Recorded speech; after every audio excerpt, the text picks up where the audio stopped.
Alright mga amigos, muli na namang nanalasa ang 2 Division Undisputed Champion The Monster Naoya Inoue. Ito ay matapos tapusin sa loob lamang ng 7 rounds ang former world champion na si TJ Doheny.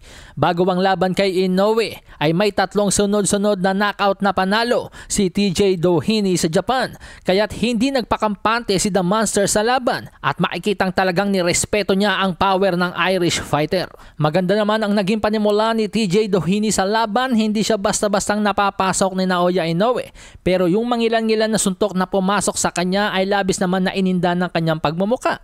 Dahil 2 rounds pa lang mga amigos ay bangas-bangas na ito.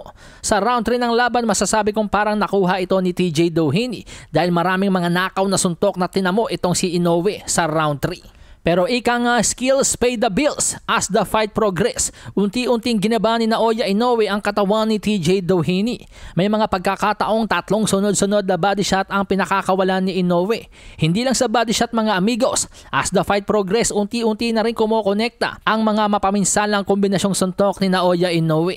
Sa round 6 nga po mga amigos, makikitang parang may sugat na yung kanang tagiliran nitong si TJ Doheny. Sospecha ng mga ring commentators bali ang ribs ni TJ Doheny. Bago tumunog ang bell sa round 6, parang tutupi na rin sa laban nitong si TJ Doheny nang pinag-aabotan ni Inoue sa katawan.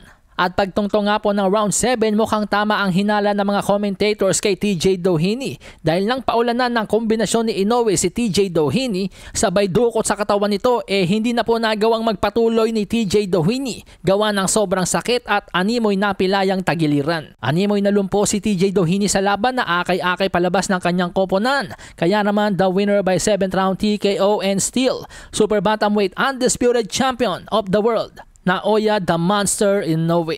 Na ngayon ay nag-improve na nga po ang kartada sa 28 wins, no losses, no draws with 25 knockouts.